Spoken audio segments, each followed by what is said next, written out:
You're listening to the Smash Bros. Cast, episode 31. I'm your host, N64 Josh. On this very, very special episode, we are doing a roundtable with El Scorchy. What's up, dude? Hey, what's up? I'm Scorchy. Mockrock, what's going on? Hey, how's it going, guys? Happy to be here. Thanks for having me. And Nightcrawler, of course, player 2. What's up, buddy?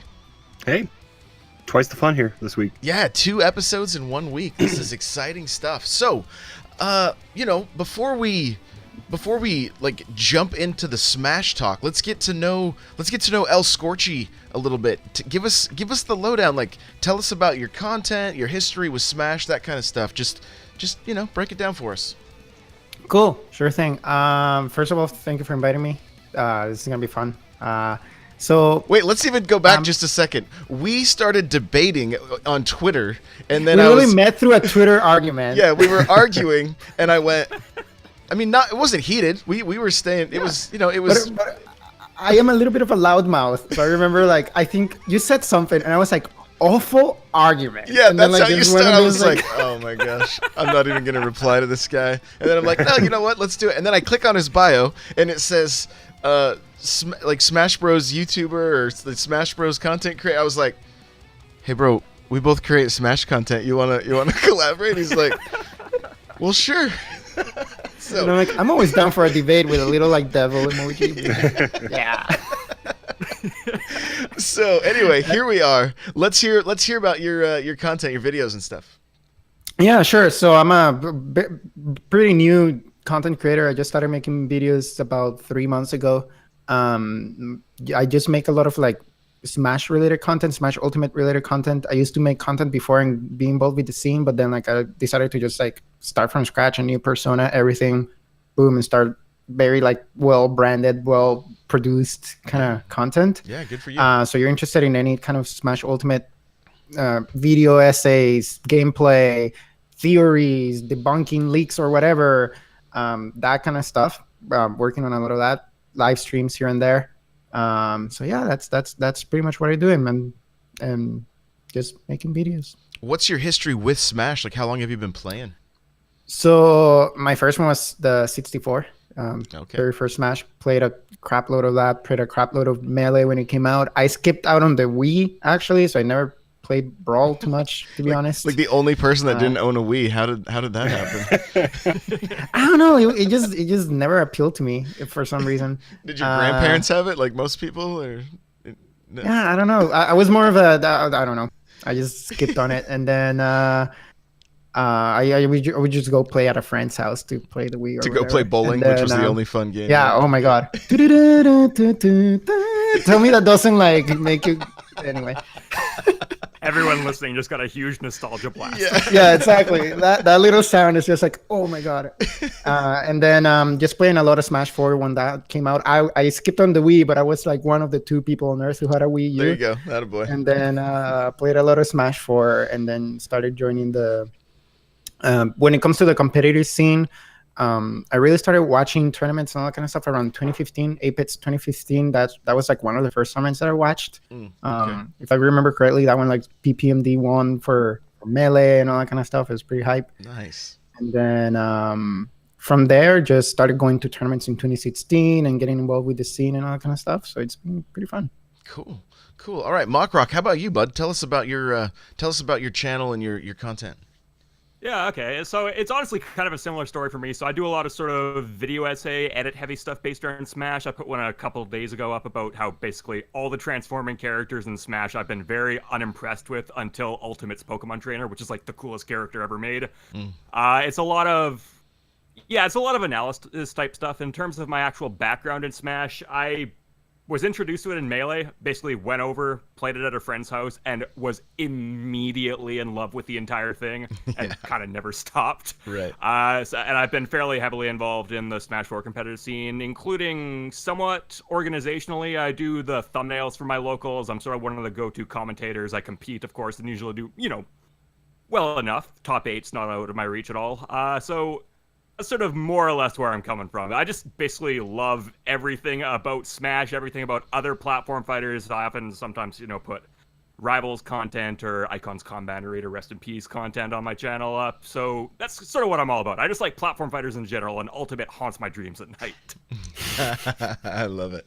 I love it. So one of the things that we do with the Smash Bros. Cast is we like to focus on like tips and things like that for people that are wanting to improve. Crawler and I started this show I started about 6 months ago. He jumped on probably about I don't know, after 6 episodes. I think he had jumped in with me, and we've just been striving to get better at this game, like to get better at Smash, right? Mm-hmm. And so we've had to play Smash 4, and we're having. I mean, my hands get cramps from using my 3DS.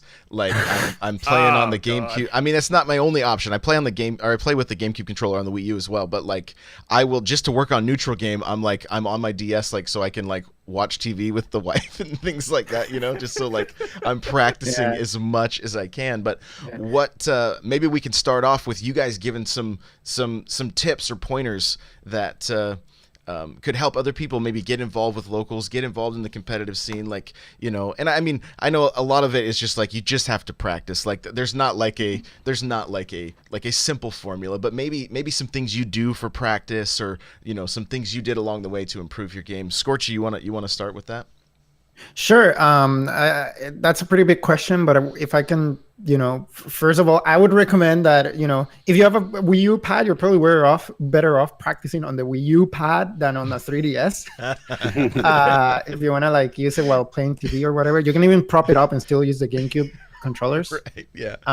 But also when it comes to gameplay, and this is a pretty basic thing, but I always tell it to like people who are trying to like they want to play more competitive, like they really want to start getting good, is that when you really break it down to its more basic elements, Smash and any other platform game or any fighting game for that reason, it's like just a match of rock paper scissors times 100.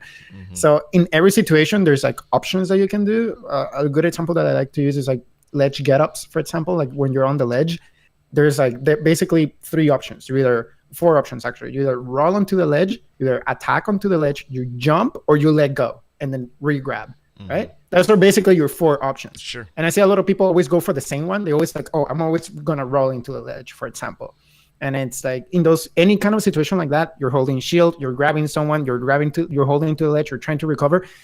In that moment, think of all the 4 or 5 options that you might have in that moment and always mix it up. Don't try to always go for the same thing, because that's a really bad habit that a lot of people who are newcomers to the game have.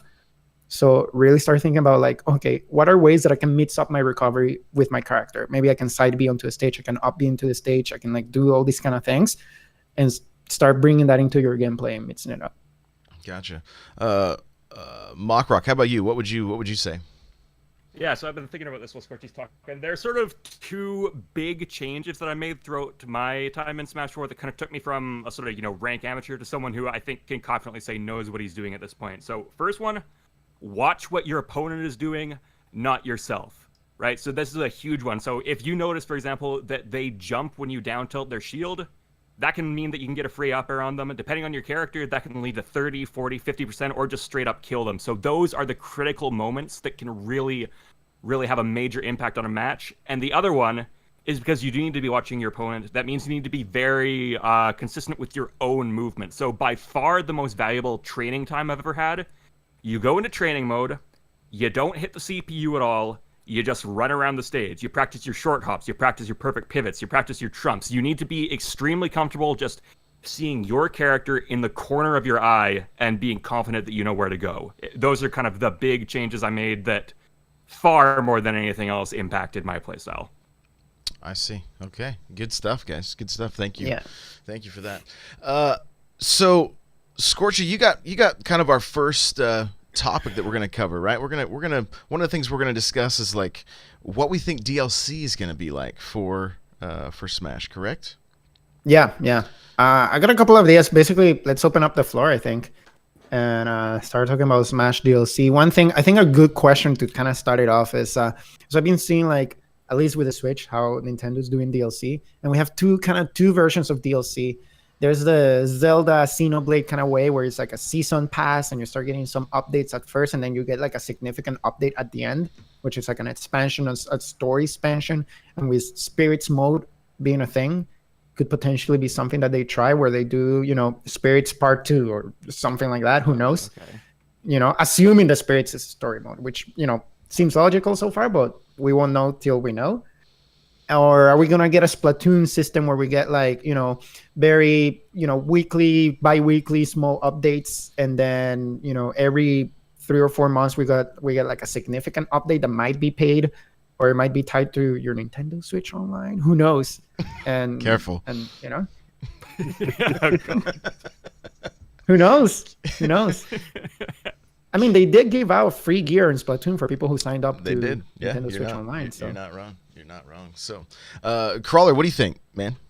Well, I mean, we talked about this probably like 2 weeks ago, I think, and we talked specifically about the Splatoon style, and I would be hopeful for that. I mean, say any way to save money, because the Wii U DLC was, what was it, for everything? I don't even have all the stages, but all the characters I got across both 3DS and Wii U, I think it was like $50. I mean, it was expensive, and I'm hoping that maybe they learned something from Splatoon, see the success that they had, see the amount of people that continued to play and support that game for so long, by giving the free 4 weapons every 2 months or so, and the remastered. I think most of those stages weren't even new stages. I think they were all remasters from Splatoon 1, which I didn't play, so they were all new to me.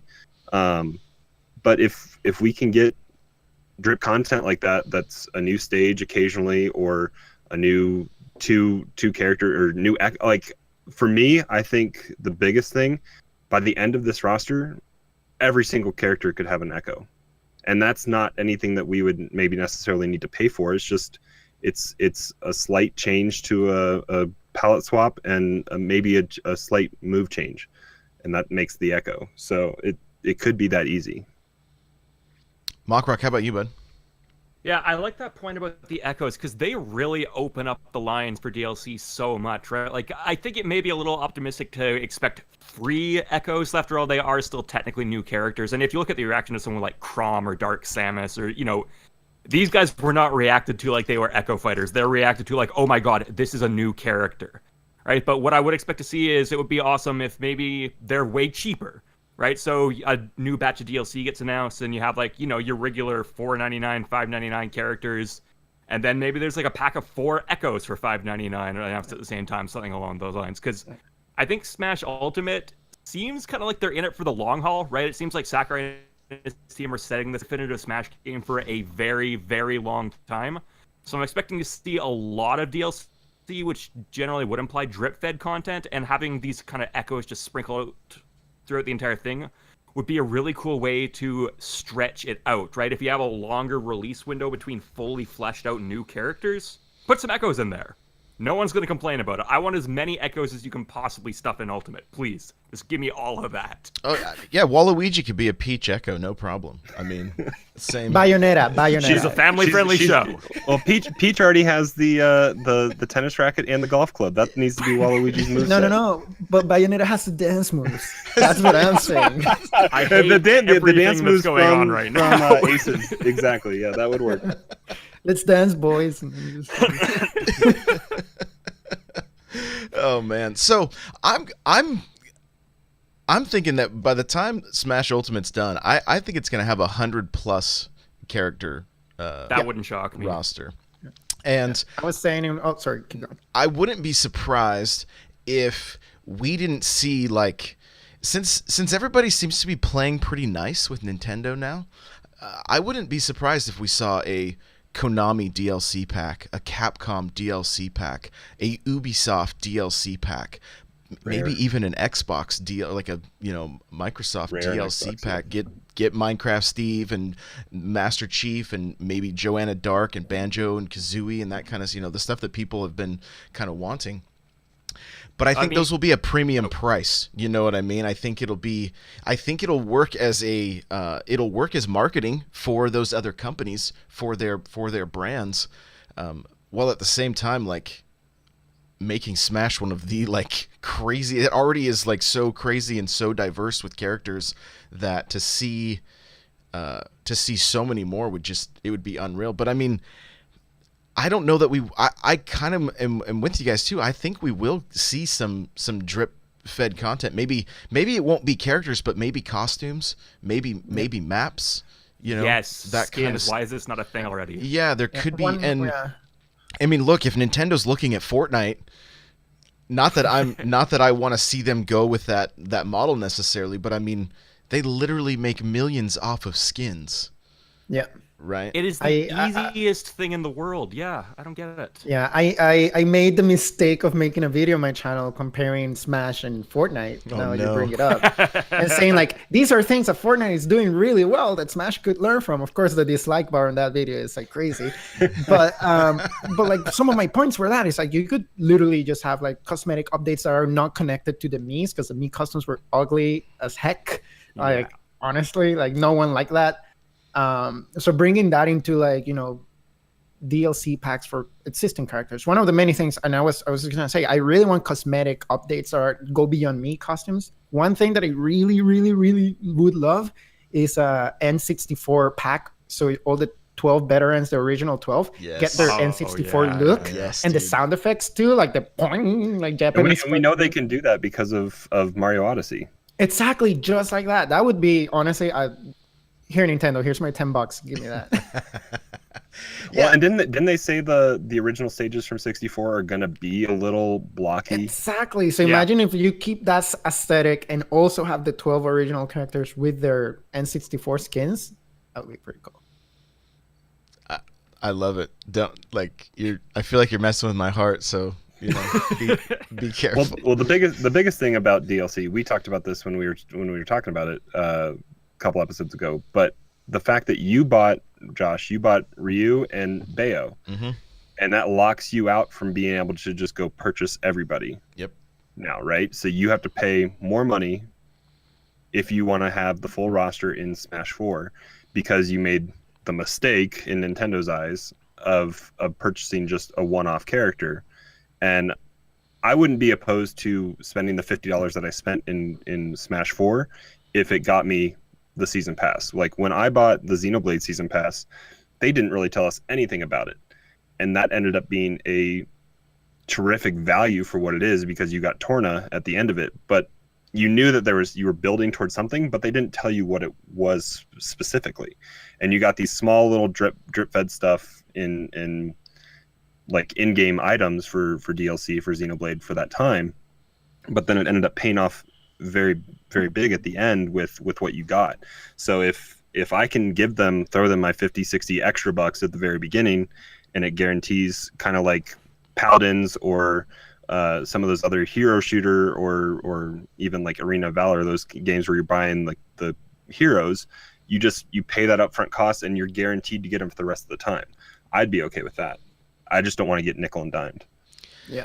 I feel like, unfortunately, Smash 4 was like the final attempt for the Wii U to appease investors, and they pushed the DLC price as far as they could without the community absolutely rioting. Like, I was glad they did the a la carte because I'm like, this is kind of ridiculous. Like I don't know what the total cost ended up being. I don't have the numbers in front of me, but I think it's crazy high if you get the Mii costumes and everything. Yeah, I want to say why you don't do that. It was also super expensive for Mario Kart 8. I remember the DLC for Mario Kart 8 was ridiculous on Wii U. That's why I waited until the Switch version to actually get like everything. I mean, I want to say Mario Kart 8 was like, I think it was like $19.99, and you got. I think two characters and 4 tracks, and then you had to do it again with a second DLC pack. So you were spending like $40 of extra content. And it may have been I remember buying it up front and saved $10 on it. Is all I remember. You know what I mean? Like a pre-order bonus. You just bought the season pass or whatever. Yeah, going back to that, like. I personally think, and I wonder if this is happening because I also am seeing in the chat right now a lot of people talking about echoes. Are echoes worth it? Like, why would you want to pay for an echo? Like, I don't get it. But what if, like, maybe they go into a thing because for Wii U, there was really no way to monetize like an active fan base on Wii U, right? Like, yes, your game is getting people coming back, but how do you monetize that for them, right? Now you have Nintendo Switch Online and you got us paying to play online. And a lot of people, for Splatoon is different because everyone who plays Splatoon will get Nintendo Switch Online. Like, they will. Or else you can't play the game. Right. for Smash, it might not be the same story in the sense like not everyone who plays Smash will get Nintendo Switch Online, right? Specifically talking about the casuals, but maybe you reward the people who do. And then, if you have Nintendo Switch Online and you're getting monetized because you're getting back into, you're an active user and you're paying every month or paying every year, maybe you get either discounted DLC or DLC for free just because you are, part of the Nintendo Switch Online. So you bring up a good point about Switch Online, and I hadn't thought about this until just right now, but any of you get like way back when Xbox Live started, I think how I started was in Halo 2, I had a 3-month free subscription to Xbox Live. They've definitely toned it down. I think it's down to like 2 days or a week now, like maybe. If you get it. But do you think we'll see maybe something in the box if you're getting a physical thing with Ultimate to get like 1 month free of Nintendo Switch Online? There's some possibility of it. Like, this is really their flagship game of the year, right? This is what they're really trying to use to convince everyone, hey, the Switch is worth it if you haven't bought one already, and it's the game they're trying to use to tell people, hey, online is worth it if you haven't gotten it already, because you want to be able to play Smash online. So there's potential, but it seems a little un-Nintendo-like, right? Like, Nintendo really doesn't tend to push their online service anywhere near the same degree that other systems do, and they kind of tend to keep it very segregated, and they're kind of known as the family-friendly one, so they've always been a little bit, I feel, anxious to push children to buy too much extra stuff. That's kind of where I think their minds are coming from. So it's possible, but out of the 3 major consoles, I would consider Nintendo the least likely to do something like that. Yeah.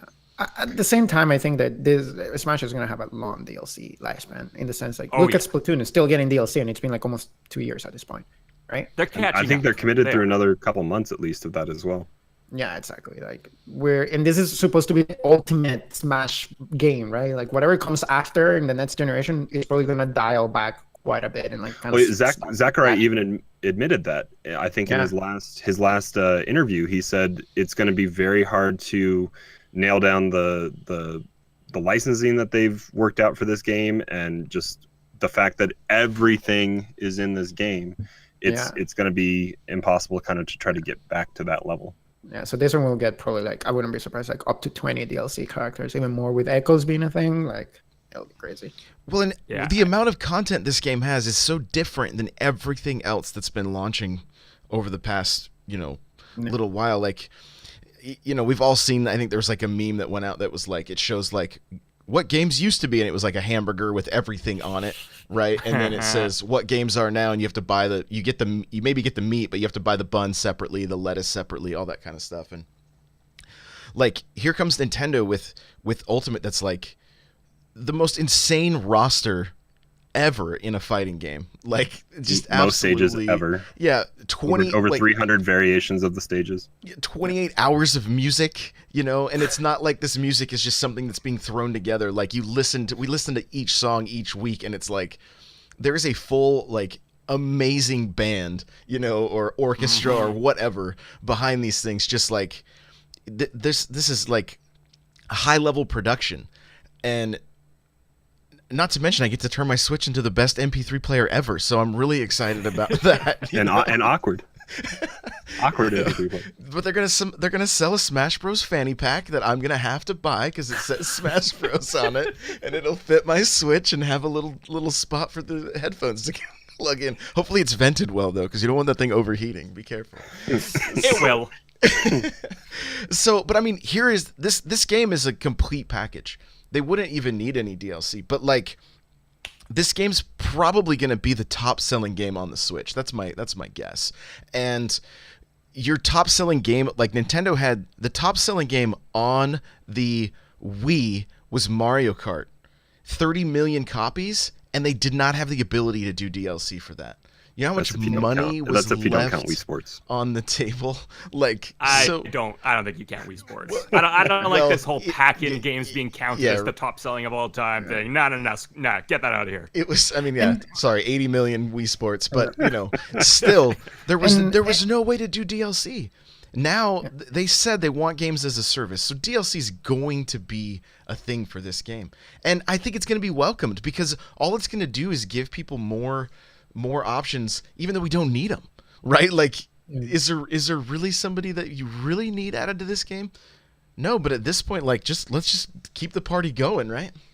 Yeah. Yep. What eases my mind a little bit in the sense of like how badly they're gonna get like nickel and dime and like squeezed for profit is that it's releasing at the same time as a Pokemon game. So I know that they're gonna be getting a Pokemon game too. So it's not gonna be like, Pokemon Let's Go is gonna be way bigger than Smash Ultimate at the end of the day. That's just the nature of the beast. But that kind of eases my mind in the sense like Nintendo's not loading all their bullets into this game. You know what I mean? Right. It's not a make it or break it kind of thing. So, Okay, speaking of Pokemon for just a sec, so I have not played the newest generation game, but I'm gonna say Decidueye is the coolest one they've come up with in a long time. When did the talk switch from him being the rep to Incineroar? Because at some point there was a switch, and I don't get it. Because Decidueye is like 1,000 times more interesting to me. I love that, like the bird archer thing. I want that. Like, I believe want it's more because characters. I want flying, all that stuff. I believe it's because Ash has an Incineroar on the anime. Is that how it works? Okay, I think that's why. So yeah. So this, even though this archer bird could be an echo to one of the champions in Breath of the Wild. God, here we go. Right? I mean, 'cause that's the other thing too, as far as DLC. Like, I can't imagine the champions from Breath of the Wild not making their way over into Smash. we don't need two Falcos. Like, what are you talking about? Yeah, but the internet loved that, like that fish prince or whatever he was, right? Like, he was so beloved. Like, everybody'd be buying that guy. Yeah, and you can't even say that he doesn't do He's not anything in even the a games because Sheik never does anything either. And yeah, I mean, look at her. She's been a consistent top tier in like multiple games. It's like, okay, put Sidon in, make him a top tier. No one's going to complain about it. Do it. Yeah, I got no argument against that. Oh, man. So, it's really going to be interesting. And because the nature of the internet with DLC and microtransactions and that kind of thing, I really hope Nintendo...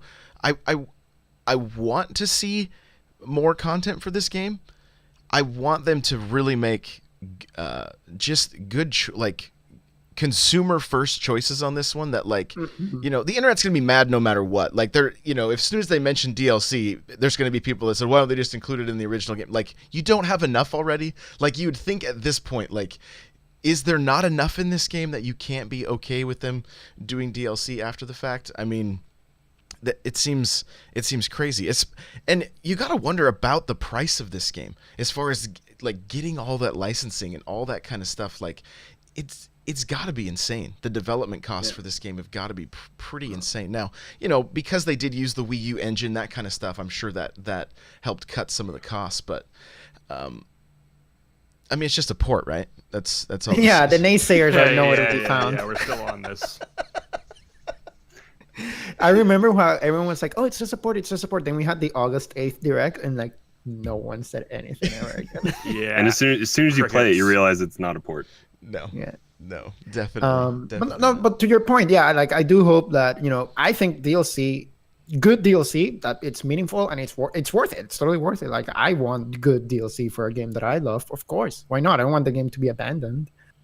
It's just like you said, I hope it's consumer friendly and they're not like charging you for silly stuff. Pay $2 to start an online tournament with an online tournament system. It's like, no, bad Nintendo, bad. Pay $3 to get the back air for your main. Yeah, well, pay $3 for Sakurai's project. He hates that kind of culture. Like, the reason that Smash DLC has been so fair at this point is entirely because of how positively Sakurai views the gaming industry, right? The reason that Smash 4 DLC ended when it did and why he was hesitant to put it in the first place is because he was afraid of feeling like he was exploiting fans. Now, for the record, exploit me all you want. Give me my DLC. But as long as that guy is at the helm, and Nintendo in general is fairly good with their consumer practices, but especially when Sakurai's in charge, I'm not worried about it. Like, I'm just not. He's been so good to his audience so far. Yeah. And to, I'm just seeing Mr. Cool Red Luigi in chat. To his point, like what I feel like what really they need to keep tracks on is like, for Smash 4 they did the DLC and then they abandoned the game because they started working on Ultimate. Now we know that. But they kind of dropped Bayonetta, and it's like, yeah, so long, bye. And we were all like, hey, this needs balancing, my dude. Yeah. And then they listened and nerfed her into the ground, and she's still ridiculous. Yeah, So exactly. one more pass would have been very much because of like, appreciated. I think Ultimate is gonna have a super long lifespan. Hopefully, it's not like. Well, and we've seen, and we've talked about this on our show, but like, look at how fast Nintendo moved with Aces when Bowser Jr. Bowser Jr.? was Bowser Jr. so OP, right? Like it was like 2 weeks or less they had something out, and then they had another one out shortly after that. Like they immediately took action, and I think we're gonna find real quick what the tier list, the meta, all that stuff for Smash Ultimate is, and I think it's gonna be watched pretty closely. The thing is, it's like it's really finding that balance of like, hey, this character is really cool. They're also really cool to watch. It's also like, playing as the Inklings. We talked about it with Vicky Kitty, and she's like, they're going to be a character that it's going to take. They're going to have a pretty high skill ceiling to get good with that character. Hopefully, it's not like one of those things that's like people finally start getting good, and then boom, they have to nerf it because people got too good. Yeah. You know what I mean? little Like, too Say, good, the yeah. question is, do we get update 1 before Genesis drops, and that messes with how everyone's going to play it? Nintendo does what Nintendo does. Yeah. there's 3 weeks I there, mean- so they might. To be honest, there's nothing wrong with a character being top tier. Like you see games like Melee where Fox is definitely the best character in the game, but it's not a Bayonetta situation. It's not like the whole top 8 at every tournament. It's like all Fox. You know what I mean? Yeah, but But then you I would- have Hungry Box and Armada that come in playing different characters than that. So Yeah, and you have, Mewtwo King still kind of mixes it up a bit. You have really good up and coming Captain Falco players. You have Zane with Marth. Like it's still, there's nothing wrong with a character being top tier. Like there's nothing Sure, wrong but- with Bayonetta being top tier. But when she was like overpowered and over, like, the meta was just all around, can my character beat Bayonetta or not? Then that's when it's not great. So realistically speaking, though, yes, there usually is going to be a character that is the best, or at least is perceived as the best, so is played enough to cement people's opinion that she's the best. But your goal should always be to try and avoid that being the case, right? So there was a period in Smash 4 after Bayonetta's nerf, before people kind of realized, oh, okay, so she's still broken, where people genuinely did not know who the best character in the game was. And as a spectator, it was the best period of Smash 4, hands down. This is the time where, you'd see Zero pull out the random Lucina, or Bowser being pulled out by Nairo, and people are talking about a counterpick meta, and then suddenly all these top players are using all these wacky characters because they feel like they have the freedom to do so. And it was an incredible string of tournaments. You saw Sue pulling out ahead with Lucario and doing all this stuff, right? And then things kind of started dying down, and Cloud and Bayonetta are just kind of objectively the best options to use if you're serious about winning. And that character diversity just plummeted, which was a real shame to see, and maybe unavoidable to a certain extent. But every patch brings characters closer and closer together, right? And that should always be the goal, and it should be your goal on launch day to have your balancing. So some characters are always going to be better than others. You cannot possibly balance a fighting game in a way that everyone is just as strong. But Yeah. squish them together as much as you can make it. yeah, and I mean, speaking of character diversity, I thought Big House had a pretty good Oh, that was representation. great. It was an enjoyable tournament to watch this last weekend, and Yeah, but at the same time, a lot of Bayonetta mains weren't there. Lima wasn't there. Captain Zack wasn't playing Bayonetta. It was only Mistaken Salem, I think, like notable Bayonetta names. and I mean, Salem those are got pretty notable Salem names. got destroyed by Woo, Yeti. did he? Oh, that was a good stat, man. Can someone Photoshop a red B emoji here right now?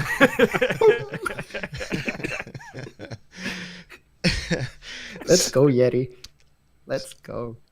So, and Crawler, I think you may be able to correct me on this if I'm wrong, but I believe after the Invitational that a lot of the pros were actually they were consulted or had surveys and things to fill out to send back to. I think Armada put out a video. I don't know if they had an official thing from Nintendo, but I mean, I'm pretty sure they probably consulted quite a bit with Zero. And I was gonna say I thought I remember Zero mentioning something, but I don't want to take it with a grain of salt. I don't remember, but I thought that was the case. Which, I mean, and we saw Sakurai with his little like watching Bayonetta and like caught the early plane home to Japan. yeah. Like, And even then, I don't know if you guys listen to the Nintendo Power podcast. Yep. But there was a recent episode with Toph and JC from Nintendo Treehouse, and Toph, you know Toph, like the Tormentator. Yeah. And JC, and Toph asked JC, like, is the game, we saw it with the balloon physics and in the demo and all that kind of stuff, and some characters still being kind of, not greatly balanced. It's like, is that still the case? Is that something that you guys are looking at? And JC was really saying, hey, every 2 days we get a different build of the game where like everything when it comes to combat has been changed. Like what you're seeing in the demo is not what you're gonna get at the end of the day. Like, oh yeah, and we talked about that. Yeah, and he was even saying, like, I don't even know what we're gonna get at the end of the day. Like, we're still wrapping up development, and every 2 weeks we get something different. That might be an interesting question, right? What do you hope we get at the end of the day? Like, what kind of changes compared to what we've seen so far at E3 are we really, really hoping go through before the final release? Because for me, I want hits done. Like, I want a lot more hits done than Ultimate currently has. I think combos are really tight, unfairly tight, not particularly excitingly tight. And I really want the ability for just every character to carry everyone else across the stage. I'm not necessarily asking for full melee. Like, can we at least get close? Because as is, I'm not impressed by the combo system. It's one of my few complaints. Yeah. Let's smoky effect too. I find it a little bit kind of like, I'm trying to look at the character. Like, can you Zero talked about that and saying that like doubles was going to be almost impossible for casuals to watch and understand because there's going to be so much happening on the screen that I mean, I can't imagine trying to commentate that just because it's going to be, I mean, especially put it on like on Great Plateau where that stage is just in your face. It's going to be nuts. You can't even see your characters on Great Plateau, right? Like when that tower's there, you're like, oh, hey, where'd I go? Oh, look, there's my smoke. Like that's pretty much all you see is your smoke. If you didn't have your smoke, you wouldn't know where you were at all. When I played at PAX, I watched somebody like just jump off the stage, like and she just goes, I was like, why are you? Oh, I couldn't see myself. I didn't know where I was. Like she just with Kirby floated to her death. So but I mean, like, what I'm curious about with Ultimate is, are we going to see those combos get improved, or is it going to be like we're just going to have to find new ones? That's what I'm kind of wondering if it isn't like, because look, I play as Mario, right?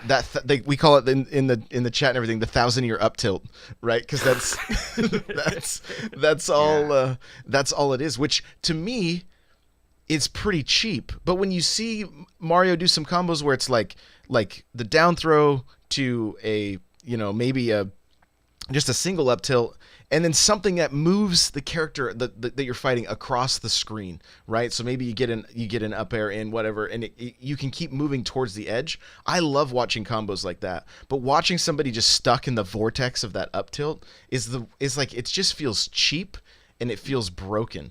But I think I agree with you, Mockrock. Like, I don't want him to sway so far away from that there's not combos at all, or at least that are harder to get. Like, it's gonna be a give and take. And some characters, like, you'll have to learn from scratch. I think I play Fox and Wii U I'm dual main Fox and Ness, and like Fox I'm gonna have to relearn. Like, that's gonna be a completely new character now. Yeah. Or play someone else. Fox. Yeah. He's been done dirty in Ultimate. Inkling. I'm gonna get Inkling plays a lot like Inkling has not. like Inkling Fox. looks cool. Yeah. And I mean, the Inkling feels like Fox. Speed wise and everything, when I played him, like that's what it felt like. I was like, oh, this is like a Fox with ink, and so it could be. Look at that smile. Do you guys see that smile on Scorchy's face? So, all right, well, hey, we're gonna have to wrap this thing up here. So, Mockrock, tell us where we can find you, all your content, that kind of stuff. Okay, so yeah, you can find me on Twitter at Mr. Mockrock, all one word. It's exactly how you'd think it would be spelled. You're mocking rocks. And you can find me on YouTube at Mockrock. I don't know what the actual URL is, but I think if you type Mockrock, I'm in the first result at this point. So do that. Perfect. Scorchy, how about you, bud? You can find me on youtube.com/lscorchy. You can find me on Twitter at lscorchy, and you can find me on Instagram at l.scorchy. I post a lot of Smash memes, so I don't know, get on that. And yeah, watch my videos and all that kind of stuff, I guess. Awesome. And Crawler, how about you, buddy? Just hit us up in the Discord. You guys know my regular spots from the regular show. So n64josh.com/discord. Come hang out there.